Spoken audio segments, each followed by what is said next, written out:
Hello from Safonova. This is the podcast Pigeon of Peace where we do discuss awesome skills of troubleshooters. Watch, listen, and check the description below for the details. Let's talk about publicistic writing and let's start with the definition. Publicistic writing is a functional style of language which is used in mass media, newspapers, magazines, radio, and TV and public speaking.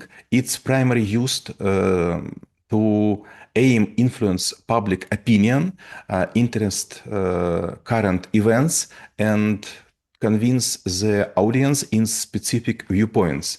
Usually, all reporters in magazines, in newspapers, they talk not as usually we communicate with among people, but they convince us that this is very specific, unique, and very important, and it's very close to term propaganda. And yeah, probably something that you also mentioned, for example, propaganda or, like making some sort of like an opinion or making something like a sugar coated or vice versa, maybe demonizing something. I don't know, like how it is close to content marketing. Is it like from the same field or at least they have, like some other stuff, or maybe it's like a different class. So they just like orthogonal to each other. I think you're right, you're quite right. This is quite orthogonal styles because when we talk about publicistic, you should understand that there are a lot of emotion which involves, and if you would be very attentive, sometime the emotions would go opposite to the logic.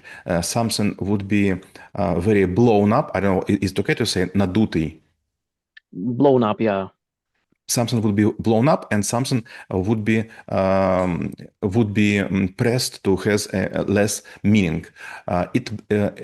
Publicistic, it blends logical argumentation similar to scientific prose with emotional appeal and imaginary similar to creative fiction. So you will be always put in position that you should be agree and very happy to hear, to know, and to be involved in what is happening on. That means you should be, or like you should be doing like a homework or should be doing that in advance. You should be some sort of like a thought leader. That means you should be offering your thoughts, and your audience should be finding the value in your thoughts. So how it usually starts, like for example, someone decides to or being hired to, like push certain opinion or maybe offer a certain opinion, and how they, like decide what to pick, and then like how they decide like who it will be delivered to. It is like an estafette. It's okay to say estafette? Yeah, estafette.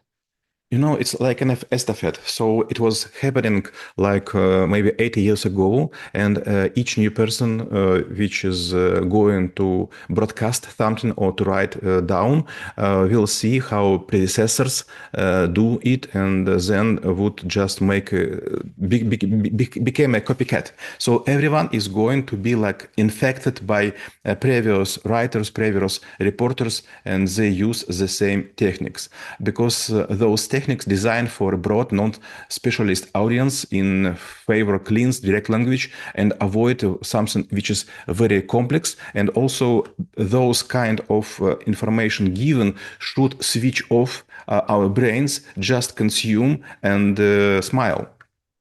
Well, you also mentioned the message. So probably, like when we're writing certain piece, it should be, I don't know, like decomposed. So we should put certain thoughts.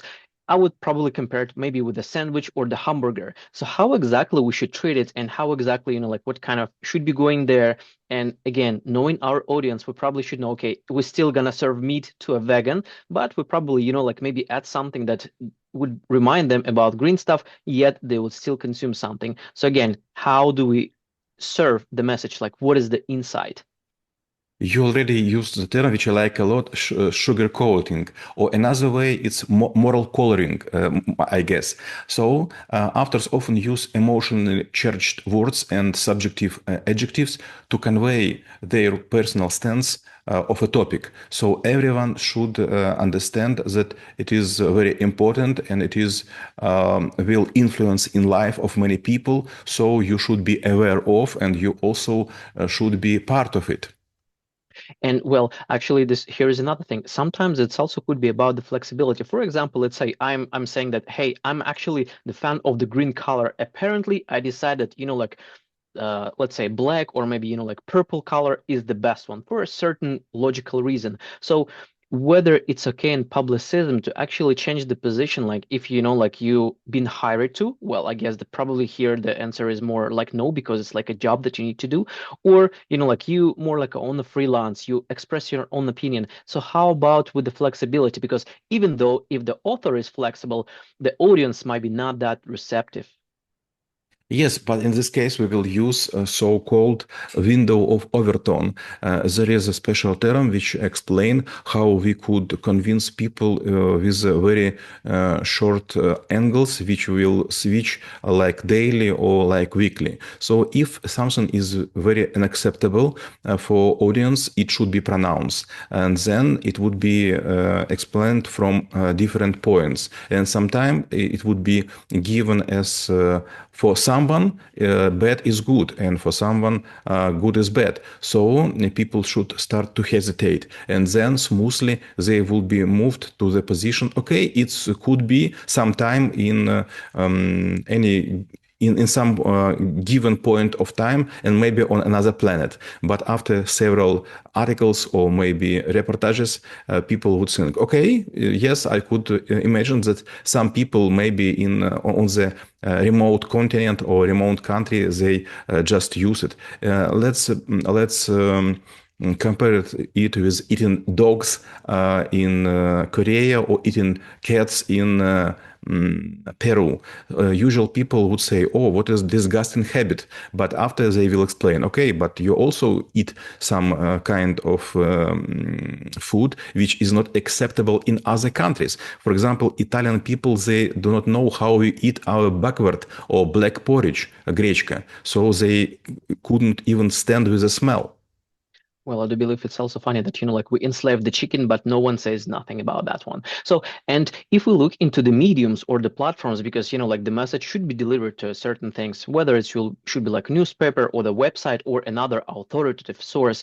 So how the interaction should be going on, because at certain point in time, all of the parties also could be opinionated, like they would, like speak to one publicist, or maybe they will reject to someone else. And the same with the material that they will get. Probably they do some sort of like a censorship, or again, like maybe massage it to please the audience. So how the interaction happens on that level? Usually, reporters and writers use of rhetorical questions, repetitions, direct address to the audience using words we.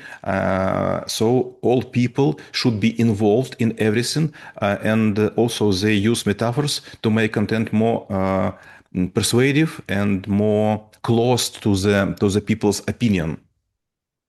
And when we look into the modern world, because like looks like if you do have internet, if you do have like a basic devices on your computer, you actually could become a publicist, whether, like you use your voice, brain, or sometimes you don't use it, and just, like can write something down. So given that there is so much noise, there are not so many signals, how to, like survive in this world. And again, like by survival, I mean like getting the right signals, or at least knowing what is the definition of the right, both for publicist and the person who will be reading their stuff. It's about survival. If you could stand for a while, for example, for 3, 4, 5 years, then you would be visible and hearable. When you just start to put your opinion, you have your channels in Twitter or X net right now, in LinkedIn, Facebook, and some other stuff, and you will have a very small audience, and they maybe will argue with you, and sometimes you will be hear or read something unpleasant. But if you will continue to do this publicity writing for a very long period of time, you will find your audience. Some people would be blocked by you. Some people will block you, but your audience, your bubble would stand with you, and it would just extend. And apparently, you will have your tribune and your, I don't know to say how, loudspeaker. And then my last question will be how knowing about publicistic writing could help to make this world a better place. You should to be used that publicity writing is a special style which is used for crowds, and if you're a smart person, if you are on top position in corporations or in the government, you shouldn't listen, because this like something which is given for the sheep, not for the wolves. So yes, people want information, want to be fed by information, and government will give this ability, but never use junk food, never eat junk food, and never listen to propaganda. Well, as I said, quod licet ovi, non licet bovi, and we reviewed the skill of publicistic and what and how it could be helpful for you. Stay in peace.